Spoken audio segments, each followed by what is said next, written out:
మన ఐటీ కంపెనీలో మర్డర్ జరిగింది. తెల్లారిలోపు కేసు క్లోజ్ అయిపోవాలి.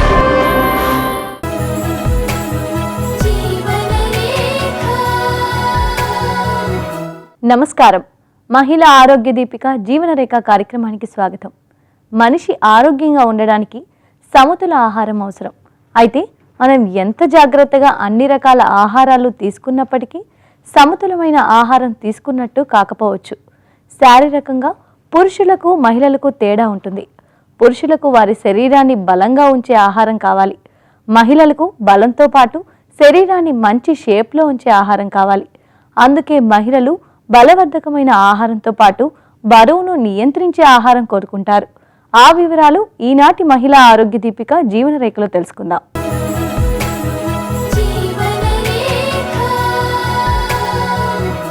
మహిళల పోషకాహార అవసరాలు ఒక్కో దశలో ఒక్కో విధంగా ఉంటాయి. గర్భధారణకు ముందు, గర్భిణీగా ఉన్నప్పుడు, ప్రసవ అనంతరం మహిళలు ఆ ప్రత్యేక అవసరాలకు తగినట్టుగా ఆహారం తీసుకోవాల్సి ఉంటుంది. గర్భిణీగా ఉన్నప్పుడు శిశువు కోసం తీసుకునే అదనపు ఆహారం వల్ల శిశువు కూడా ఆరోగ్యవంతంగా పెరుగుతుంది. అదే సమయంలో మామూలు ఆహారంతో విటమిన్ సప్లిమెంట్లను పోల్చినప్పుడు వీలైనంత వరకు సహజ ఆహారమే మేలనే విషయాన్ని కూడా గ్రహిస్తాం. అనివార్య పరిస్థితిలో విటమిన్ సప్లిమెంట్లు ఎలా వాడాలో కూడా వివరంగా తెలుసుకుందాం.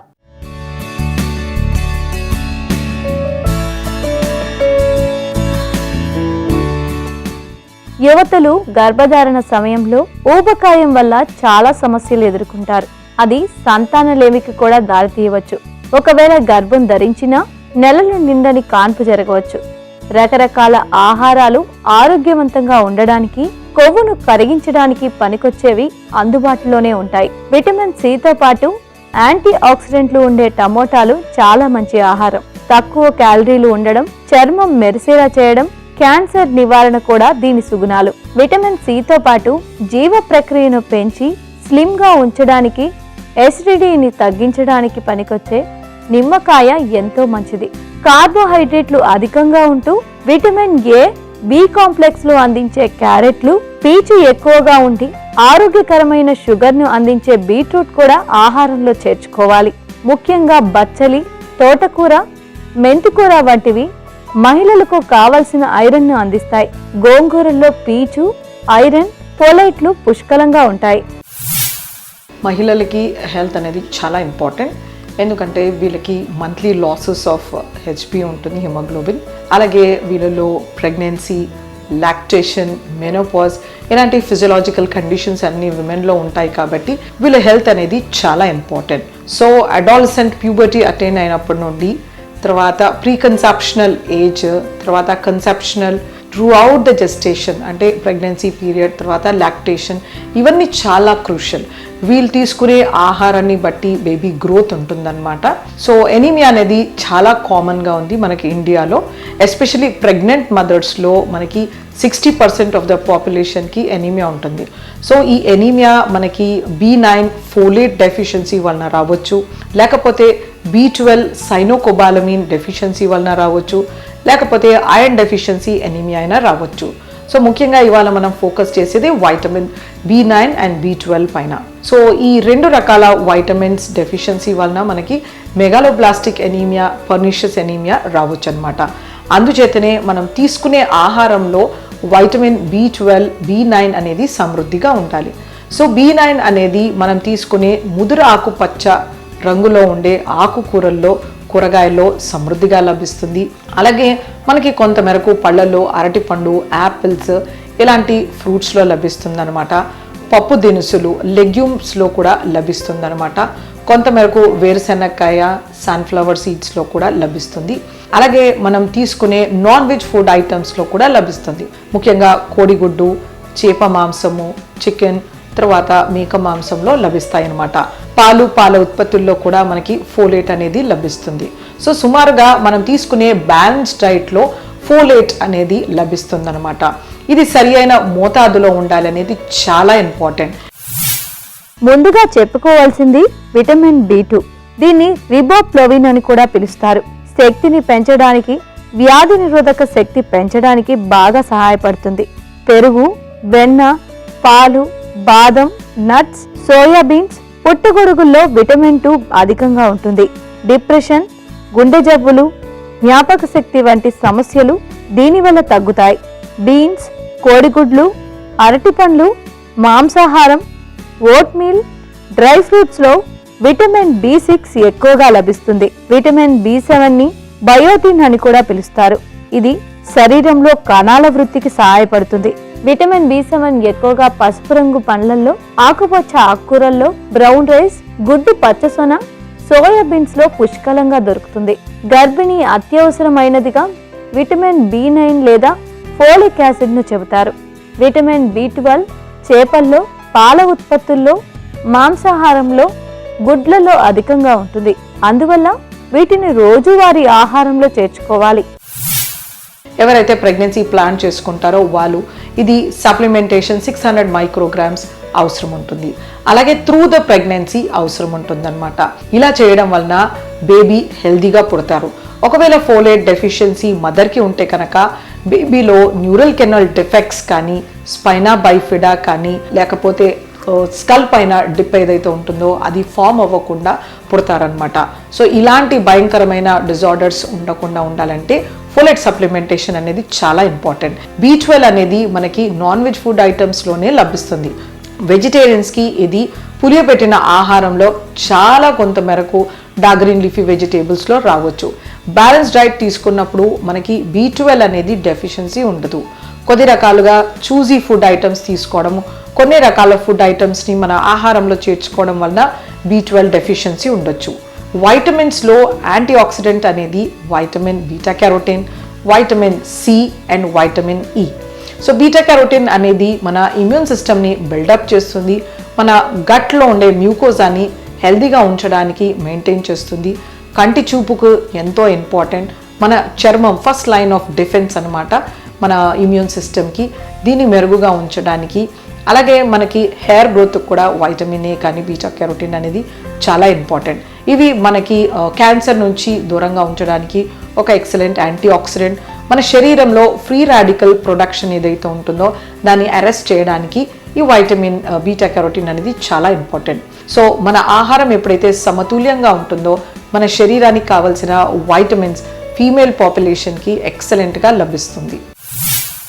డి విటమిన్ అనేది మనం సాధారణ పరిభాషలో విటమిన్ అని పిలుచుకున్నప్పటికీ ఎముకలను బలంగా ఉంచడానికి దోహదపడే కాల్షియం, ఫాస్ఫరస్ లను రక్త ప్రవాహంలో పంపడానికి ఇది తోడ్పడుతుంది. దేహంలో తగినంత విటమిన్ డి లేకపోతే అప్పుడు ఎముకల్లో కాల్షియం, ఫాస్ఫరస్ తగ్గిపోయి ఎముకలు బోలుగా తయారవుతాయి. అదే ఆస్టియోపొరోసిస్ వ్యాధికి కారణమవుతుంది. దీనివల్ల చాలా సులభంగా ఎముకలు విరుగుతుంటాయి. డి విటమిన్ తగినంత లభించాలంటే గుడ్లు, చేపలు ఎక్కువగా తినాలి. అదేవిధంగా సూర్యరశ్మి ద్వారా కూడా విటమిన్ డి లభించే అవకాశం ఉండడం వల్ల తగినంత సేపు ఎండలో ఉండడం ద్వారా దీని సహజ సిద్ధంగా పొందే అవకాశం ఉంది. ఎంత విటమిన్ లభించింది అనేది తెలియదు గనక విటమిన్ సప్లిమెంట్లను ఆశ్రయించక తప్పకపోవచ్చు. మహిళల్లో పెరిమెనోపాజల్ స్టేజ్ అనేది చాలా ఇంపార్టెంట్. అంటే ఈ స్టేజ్ మెనోపాజ్కి ముందర స్టేజ్. వీటిలో మనకి చాలా రకాల న్యూట్రియంట్స్ పైన ఫోకస్ చేయాల్సి ఉంటుంది. ఒకవేళ మనకి ప్రీ మెనోపాజల్ స్టేజ్లో సరి అయిన ఆహారం సమతుల్యంగా తీసుకుంటే కనుక మనకి మెనోపాజల్ సింటమ్స్ అనేవి చాలా తగ్గుతాయి. ముఖ్యంగా వీళ్ళలో కోపం రావచ్చు, చిరాకు, అగ్రెసివ్గా తినేయడం కానీ, ఆకలి లేకపోవడము, అలాగే ఎముకలు వీక్ అవ్వడము, కింద పడినప్పుడు ఫ్రాక్చర్స్ రావడము, తర్వాత వీళ్ళలో ఎనీమియా రావడం, ఎక్సెసివ్ బ్లీడింగ్తో రకరకాల ఇబ్బందులు గురి అవుతుంటారనమాట. సో ముఖ్యంగా వీళ్ళకి వైటమిన్ సప్లిమెంటేషన్ అనేది చాలా ఇంపార్టెంట్. సో సమతుల్యమైన ఆహారంలో ఫోలేట్, తర్వాత B12 vitamin, cyanocobalamin, vitamin C supplementation, riboflavin అనే ఒక వైటమిన్ ఉంటుంది, B2. ఇది ఏంటంటే ఒక యాంటీ ఇన్ఫ్లమేటరీ అండ్ ఎనాల్జీసియా. అంటే మోకాలు నొప్పులు రావడం, వీళ్ళలో ఆస్టియోపోరోసిస్తో కానీ ఆర్థరైటిస్తో సఫర్ అవుతూ ఉంటారు. సో వీళ్ళ మోకాల వాపులు, కీళ్ళ నొప్పులు అవి తగ్గించడానికి మనకి రిబోఫ్లేవిన్ అనే వైటమిన్ ఎక్సలెంట్గా పనిచేస్తుందన్నమాట. వైటమిన్ డి సప్లిమెంటేషన్ కూడా చాలా అవసరం. వీళ్ళలో కనీసం 800 ఇంటర్నేషనల్ యూనిట్స్ నుంచి 1000 ఇంటర్నేషనల్ యూనిట్స్ వరకు సప్లిమెంటేషన్ చేస్తే వీళ్ళకు ఎముకలు స్ట్రాంగ్గా ఉంటాయి. ఈ నొప్పిని తట్టుకునే శక్తి కూడా లభిస్తుందన్నమాట. వైటమిన్ C కూడా మన బోన్స్ని చాలా స్ట్రాంగ్గా చేస్తుంది. వీళ్ళలో ఎనీమియా ఉండొచ్చు, ఐరన్ డెఫిషియన్సీ, ఫోలేట్, B12. ఇది కరెక్ట్ చేయడానికి మనం ఆకుకూరలు, కూరగాయలు, పళ్ళు, మాంసకృతుల్ని ఖచ్చితంగా ఆహారంలో ఇన్కార్పొరేట్ చేయాలి. వీళ్ళకి కావాల్సిన ఎసెన్షియల్ ఫ్యాటీ యాసిడ్స్ అంటే ప్రోటీన్ నుంచి ఫ్యాటీ యాసిడ్స్ 2 కావాలి అంటే ప్రతిరోజు గుప్పెడు పలుకులు తీసుకుంటే కనుక వీళ్ళకి కావాల్సిన protein, healthy fats, vitamins, minerals సమృద్ధిగా లభిస్తాయి. పాల ఉత్పత్తిలో B కాంప్లెక్స్ వైటమిన్స్ కూడా లభిస్తాయి. సో అందుచేతనే ప్రతిరోజు 1 గ్లాసు చిక్కటి పాలు, 1 గ్లాసు చిక్కటి పెరుగు ఖచ్చితంగా ఆహారంలో ఇంక్లూడ్ చేస్తే కనుక bone related issues, perimenopausal issues, post menopausal issues, ఎటువంటి ఇష్యూస్ ఉన్నా కూడా మహిళల్లో ఇది ఖచ్చితంగా కరెక్ట్ అవుతుంది ఈ బ్యాలెన్స్ డైట్ తీసుకోవడం వలన. మహిళల ఆరోగ్య రక్షణలో విటమిన్లు చాలా కీలకం. అయితే అలాంటి సమతుల్య ఆహారం తీసుకోవడం ఆచరణలో సాధ్యమయ్యే విషయం కాదు. ఒక్కో ప్రాంతంలో లభ్యమయ్యే ఆహార పదార్థాలు అందుకు కారణం కావచ్చు. అందువలన తప్పనిసరి పరిస్థితిలో సప్లిమెంట్ల మీద ఆధారపడక తప్పదు. అవి విటమిన్ల రూపంలో లభిస్తాయి కనుక విటమిన్ సప్లిమెంట్లు తీసుకోవాలి. అయితే పూర్తిగా వాటి మీద ఆధారపడకుండా లోపాలను సవరించుకోవడానికి మాత్రమే విటమిన్లు తీసుకుంటూ వీలైనంత వరకు సహజ ఆహారం కోసం ప్రయత్నించడం మంచిది. కేవలం డాక్టర్ల సలహా మేరకు మాత్రమే విటమిన్ సప్లిమెంట్లు తీసుకోవాలి. గర్భధారణ జరిగినప్పటి నుంచి స్త్రీ శరీరం బరువు పెరగడంతో పాటు సమతుల్యత కోల్పోతుంది. గర్భం ధరించిన మొదటి 3 నెలల్లోనే చాలా మందిలో వాంతులు, అలసట లాంటి లక్షణాలు సహజం. అప్పుడే కండరాల నొప్పి కూడా ఉంటే సహజంగానే అది గర్భధారణ లక్షణాల్లో భాగం అనుకునే అవకాశాలే ఎక్కువ. ఇలాంటి కండరాల నొప్పి ఉన్న మహిళలే ప్రసవ సమయంలో ఇతర మహిళల కంటే ఎక్కువ ఇబ్బంది పడతారని అధ్యయనాలు చెబుతున్నాయి. కార్యక్రమంలో ఇప్పుడు స్త్రీల అనారోగ్య సమస్యలకు వైద్యుల సలహాలు చూద్దాం.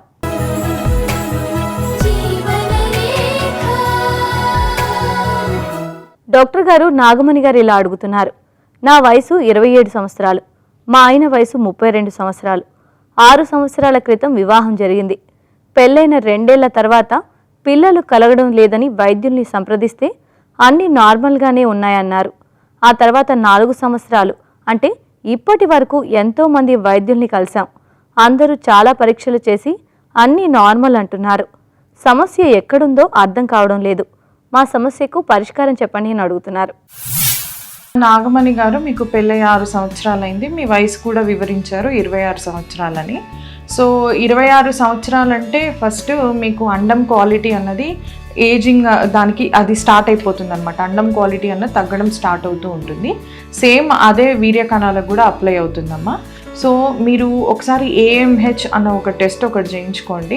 ఆ వాల్యూ కనుక మీకు 2 to 2.5 ఆర్ మోర్ కనుక ఉంటే మీరు నార్మల్గా కన్సీవ్ అవ్వచ్చు.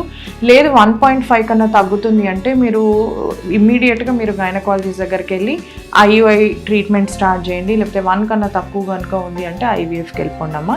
ఇది నా సలహా.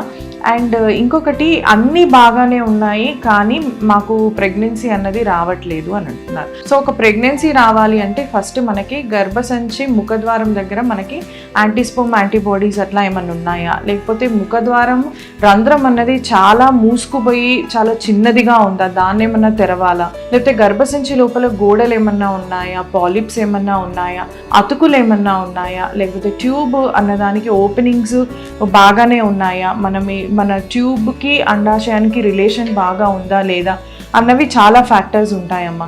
సో ఈ ఫ్యాక్టర్స్ మీరు అన్నీ కరెక్ట్గా ఉన్నాయా లేదా అంటే హిస్ట్రోలాప్రోస్కోపీ అని ఒకటి ఉంటుంది. ఆ ప్రొసీజర్లో ఏంటంటే ఈ లెవెల్లో ఎక్కడెక్కడ నేను ఇంతకుముందు డిస్క్రైబ్ చేసినట్టు ఏ లెవెల్లో ఏ ప్రాబ్లమ్స్ ఉన్నాయో అవన్నీ మనం సరిదిద్దుకోవడానికి ఒక ఆపర్చునిటీ అనమాట. అండ్ ఇంకొకటి, ఒకవేళ అది కూడా ఉండి అది కూడా అన్నీ బాగానే ఉన్నాయి అయినా కూడా అవ్వట్లేదు అంటే దీన్ని ఇడియోపాథిక్ ఇన్ఫర్టిలిటీ అంటారు. అంటే కారణం ఏమి ఉండదు కానీ మీరు ప్రెగ్నెంట్ అవ్వరు. కొన్నిసార్లు ఏంటంటే మన బాడీ స్ట్రెస్కి గురైతే కూడా స్ట్రెస్లో హార్మోన్స్ హెచ్చుతగులయ్యి కూడా మనకి ప్రెగ్నెన్సీ అనేది రాదనమాట. సో మీ బాడీ కనుక స్ట్రెస్కి లోన్ అయ్యి ఉంటే కూడా ప్లీజ్ అవాయిడ్ స్ట్రెస్ అవాయిడ్ చేసి న్యాచురల్గా ట్రై చేయండి. మేబీ మీరు ప్రెగ్నెంట్ అవ్వచ్చు. డాక్టర్ గారు, వాసంతి గారు ఇలా అడుగుతున్నారు. నా వయసు 20 సంవత్సరాలు. బరువు మాత్రం అధికంగా ఉన్నాను. గత 2 సంవత్సరాలుగా పీరియడ్స్ విషయంలో ఇబ్బందులు ఎదురవుతున్నాయి. వైద్యుల్ని సంప్రదిస్తే మందులు ఇచ్చారు. స్కానింగ్ తీసి పీసీఓడి అని చెప్పారు. మందులు వాడితే తప్ప నెలసరి రావడం లేదు. ఈ సమస్య ఇలానే కొనసాగితే పెళ్ళైన తర్వాత ఏమైనా ఇబ్బందులు ఎదురవుతాయేమోనని భయంగా ఉంది. నా సమస్యకు పరిష్కారం ఏంటి అని అడుగుతున్నారు. వాసంతి గారు, మీకు 20 సంవత్సరాలు అన్నారు, అధిక బరువు ఉంది అన్నారు. మీరు అధిక బరువులో కూడా మీది ఒబెసిటీ ఏ లెవెల్లో ఉంది? ఒబెసిటీ అంటే మనకి ఊబకాయం, అది ఏ లెవెల్లో ఉన్నది అన్నది ఒకసారి చెక్ చేసుకోండి అమ్మా. మనకి BMI అని అంటారు, body mass index, weight in kgs by height in metre square, ఇది ఫార్ములా అనమాట. సో అది కనుక వాల్యూ మనకి 18 to 24 ఉంటే దట్ ఈజ్ ఓకే. 24 to 30 కనుక ఉంటే యువర్ ఓవర్ వెయిట్ అని, 30 to 35 ఉంటే యువర్ ఏమంటారు టైప్ 2 ఒబిసిటీ అని అనుకోవచ్చు, మోడరేట్ ఒబిసిటీ. 35 కన్నా ఎక్కువగా ఉంది BMI అంటే మాత్రం డెఫినెట్లీ ఇట్ ఈస్ మార్బిడ్ ఒబిసిటీమా. సో మీరు ఇందులో ఏ కేటగిరీలో ఉన్నారో ఒకసారి చూసుకోండి. సో ఈ PCOD అన్నది ఎప్పుడు it is not an ovarian disease, అందరూ గుర్తుంచుకోవాలి.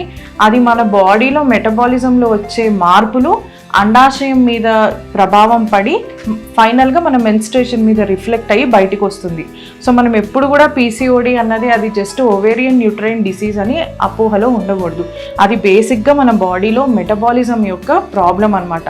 బాడీ మెటబాలిజంని మనం కరెక్ట్గా సెట్ చేసుకొని రెగ్యులర్ గుడ్ హ్యాబిట్స్ కనుక ఫాలో అవుతాయి. గుడ్ హ్యాబిట్స్ అంటే టైంకి తినడము, తినే దాంట్లో పోషక విలువలు ఉండడము, ఒక 30 minutes to 1 hour ఎక్సర్సైజ్ చేయడము, అండ్ కరెక్ట్ టైంకి పడుకోవడం, రాత్రి 10 పడుకోవడం, ఇవన్నీ కనుక మనం రెగ్యులర్గా చేస్తే బాడీ దానంతటా అది ఆ ప్రో ఇన్ఫ్లమేటరీ ఫేజ్ నుంచి నార్మల్సీకి వచ్చి దాని ప్రభావం మళ్ళీ మీరు ఈ మెన్స్ట్రేషన్ మీద కరెక్ట్గా చూస్తారనమాట.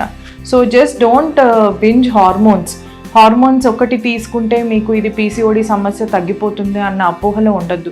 మీ బాడీని కరెక్ట్గా సెట్ చేసుకుంటేనే మీకు PCOD అన్న ప్రాబ్లం దానంతటా అదే సెట్ అవుతుంది. సో మీరు ఒబెసిటీలో ఏ కేటగిరీలో ఉన్నారో చూసుకొని, ఒకవేళ మార్బిడ్లీ ఒబీస్ అంటే కనుక నా suggestion go for bariatric surgery and start working on yourself. గర్భిణీలో కండరాల నొప్పి ఇబ్బంది పెట్టకుండా ఉండాలంటే ఆ లక్షణాల ప్రభావం కనపడకుండా చేయాలి. ఇందులో డాక్టర్ల సహాయంతో పాటు కుటుంబ సభ్యులు, సన్నిహితుల సహాయం కూడా అవసరం. కండరాల నొప్పి ఉన్న గర్భిణీల చికిత్సల్లో మసాజ్, వ్యాయామం, యోగా, ధ్యానం, విశ్రాంతి లాంటి ఎన్నో విధానాలు అవలంబించాల్సి వస్తుంది. అలసటతో ఒళ్ళంతా నొప్పులున్నట్లు అనిపిస్తే రోజుకు కనీసం 2-3 సార్లు 20 నుంచి 30 నిమిషాల పాటు విశ్రాంతి తీసుకోవడం అవసరం. డాక్టర్ల సలహాతో తేలికపాటి వ్యాయామం చేయడం కూడా చాలా మంచిది. డాక్టర్ గారు, అంజలి గారు ఇలా అడుగుతున్నారు. నాకు 10 నెలల బాబు ఉన్నాడు. నేను బాబుకి పాలు పడుతున్న సమయంలో నా చెస్ట్ భాగంలో తిమ్మిరి పట్టినట్టుగా అవుతోంది. ఆ తిమ్మిర్లు రొమ్ములో కాకుండా చెస్ట్ భాగంలోనే వస్తున్నట్లు అనిపిస్తోంది. మళ్ళీ కొంత సమయం తర్వాత నార్మల్ అయిపోతోంది. నాకెందుకు ఇలా అవుతోంది? ఇదేమైనా సీరియస్గా తీసుకోవాల్సిన సమస్య? పరిష్కారం చెప్పండి అని అడుగుతున్నారు. అంజలి గారు, మీరు బాబుకి పాలు పడుతున్నప్పుడు మీకు ఒక విధమైన తిమ్మురులాగా రొమ్ముల్లో వస్తుంది అంటున్నారండి. ఇది సాధారణంగా చాలా మందికి వస్తుందండి. ఎందుకంటే మనం పాలు ఇచ్చేటప్పుడు కానీ ఏదైనా కొన్ని హార్మోన్స్ అనేవి బాడీలో ప్రొడ్యూస్ అవ్వడము, ప్రొలాక్టిన్ అలాంటివి ప్రొడ్యూస్ అవ్వడము, ఈస్ట్రోజన్ అలాంటివి ఉండడం వల్ల ఈ యొక్క మిల్క్ డక్ట్స్, బ్రెస్ట్ రొమ్ముల్లో ఉన్న భాగాలు ఏంటంటే మిల్క్ డక్ట్స్, మిల్క్ గ్లాండ్స్, ఇవన్నీ కూడా కొంచెం ఎన్లార్జ్ అవుతాయి, పెరుగుతాయి అన్నమాట. అవన్నీ పెరగడము, తర్వాత బ్లడ్ సప్లై కూడా వాటికి ఇంక్రీజ్ అవ్వడము, ఇవన్నిటి వల్ల మనకి ఆ నర్వ్స్ అనేవి ప్రెషర్ పడతాయి. ఎక్కడైతే నర్వ్ ఎండింగ్స్ ఉన్నాయో ఆ ప్రెషర్ వల్ల పెయిన్ అనేది వస్తూ ఉంటుందండి. ఆ యొక్క నమ్నెస్ కానీ లేకపోతే తిమ్మురులాగా అనిపిస్తూ ఉంటుంది. కొంతమందికి సూదులు గుచ్చినట్టు కూడా ఉంటుంది. ఇది లెట్ డౌన్ రిఫ్లెక్స్ అంటూ ఉంటాం అనమాట. సో ఇది సాధారణం కాబట్టి మీరు ఏమి వరి అవ్వక్కర్లేదండి. ఇది పాలిచ్చేటప్పుడే కాదు, కొంతమందికి పీరియడ్స్ అప్పుడు ఉంటుంది, కొంతమందికి ప్రెగ్నెన్సీ టైంలో కూడా ఉంటుందన్నమాట. కాబట్టి ఇది ఫిజియలాజికల్ చేంజ్ కాబట్టి మీరు దీని గురించి వరి అవ్వాల్సిన అవసరం అస్సలు లేదు. మీరు పాలిచ్చిన తర్వాత నార్మల్ అయిపోతుంది కాబట్టి ఇది వదిలేసేయండి. కాకపోతే లైఫ్ స్టైల్ ఒక్కటి, వెయిట్ అది పెరగకుండా కొంచెం మాడిఫై చేసుకోండి. మంచి హెల్దీ ఫుడ్ తింటూ, ఎక్సర్సైజ్ చేసుకుంటూ, యోగా అలాంటి చేసుకొని స్ట్రెస్ తగ్గించుకుంటూ ఉంటే ఇలాంటివి కూడా మనకి తగ్గిపోయే అవకాశాలు ఉంటాయి. డాక్టర్ గారు, సుజాత గారు ఇలా అడుగుతున్నారు. నా వయసు 35 సంవత్సరాలు. నాకు 2 పిల్లలున్నారు. నా గర్భసంచిలో ఫైబ్రాయిడ్స్ ఉన్నాయని డాక్టర్ గారు చెప్పారు. దీనివల్ల ఇప్పుడు గర్భసంచి తీయించుకోవాలి అంటున్నారు. అయితే గర్భసంచి తీయించుకుంటే చాలా రకాల సమస్యలు వస్తాయని నాకు తెలిసిన వాళ్ళు అంటున్నారు. గర్భసంచి తీయించుకోవడం వల్ల భవిష్యత్తులో ఆరోగ్య సమస్యలు వస్తాయా? సలహా ఇవ్వండి అని అడుగుతున్నారు. సుజాత గారు మీకు 35 సంవత్సరాలు అన్నారండి, ఫైబ్రాయిడ్స్ ఉన్నాయి అన్నారు. సో అన్ని ఫైబ్రాయిడ్స్కి గర్భసంచి తీయాల్సిన అవసరం లేదండి. కాబట్టి ఫైబ్రాయిడ్స్ అనేవి మీకు ప్రాబ్లం ఏంటంటే కొంతమందికి అవి ఉన్నా సరే ఏ విధమైన ప్రమాదం కానీ ప్రాబ్లమ్స్ కానీ ఉండవు. కానీ కొంతమందికి హెవీ బ్లీడింగ్ అయిపోవడము, బాగా నొప్పి రావడము, మనం ఎంత ఐరన్ మెడికేషన్ అన్నీ ఇచ్చినా సరే బ్లడ్ హిమోగ్లోబిన్ అనేది 6 గ్రాములకి 5 గ్రాములకి కొంతమందికి 4 గ్రాములకి కూడా వచ్చేస్తూ ఉంటుంది. అలాంటి వాళ్ళకి ఇంకేమి మెడికేషన్ మందులు పనిచేయట్లేదు అన్నప్పుడే ఈ యొక్క ఫైబ్రాయిడ్స్ని తీయడం జరుగుతుందండి. కాబట్టి మీరు ఫస్ట్ ట్రై చేయండి, సప్లిమెంటేషన్ తీసుకుంటూ బ్లీడింగ్ తగ్గించడానికి మీకు ఏమైనా ప్రాబ్లం ఉంటే ట్రై చేయండి. ఎందుకంటే 35 ఇయర్స్ కాబట్టి ఇంత యంగ్ ఏజ్లో గర్భసంచిని తీయించుకోవడం అంత మంచిది కాదు. ఎందుకంటే గర్భసంచిని తీసినప్పుడు అండాలను మనం ఉంచినా సరే దాని యొక్క బ్లడ్ సప్లై కానీ అది తగ్గడం వల్ల ఆ యొక్క అండాల యొక్క సామర్థ్యం కూడా తగ్గుతుంది. హార్మోన్స్ అనేవి తగ్గడం వల్ల మీకు ఎర్లీ మెనోపాజ్ వచ్చే అవకాశాలు ఉంటాయి. కాబట్టి మీరు ముందు నార్మల్ సపోర్టివ్ మేనేజ్మెంట్, తర్వాత ఏమైనా పిల్స్, ఇంజెక్షన్స్ లాంటివి, ఒక్కొక్కసారి మనం ఫైబ్రాయిడ్ తగ్గించడానికి ఇంట్రాయూటరైన్ ఎంబులైజేషన్ అని ఆర్టీరియల్ ఎంబులైజేషన్స్ చేస్తూ ఉంటాము. సో అలాంటివన్నీ కూడా ట్రై చేయొచ్చు అనమాట. ఇవన్నీ ఫెయిల్ అయ్యి మీకు ఇంకా బ్లడ్ పోతుంది, ఇంకా బ్లడ్ తగ్గుతుంది అంటేనే ఆపరేషన్ చేయించుకోండి. లేకపోతే సాధారణంగా 80 to 90% మనకు ఆపరేషన్ పడే అవకాశాలు చాలా తక్కువగా ఉంటాయి. కండరాల నొప్పికి వ్యాయామం ఒక ప్రధాన పరిష్కారం. అయితే తేలికపాటి ఎక్సర్సైజులు, వేడి నీళ్ళ స్నానం చేయడం వంటివి మంచి ఫలితాలను ఇస్తాయి. నీళ్ల వెచ్చదనం వల్ల కండరాల నొప్పికి ఉపశమనం కలుగుతుంది.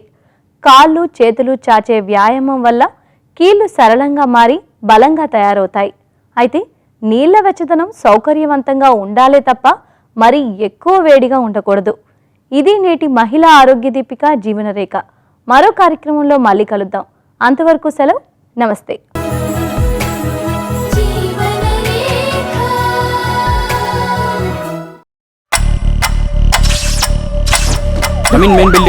Main building. తెల్లారిలోపు కేసు క్లోజ్ అయిపోవాలి.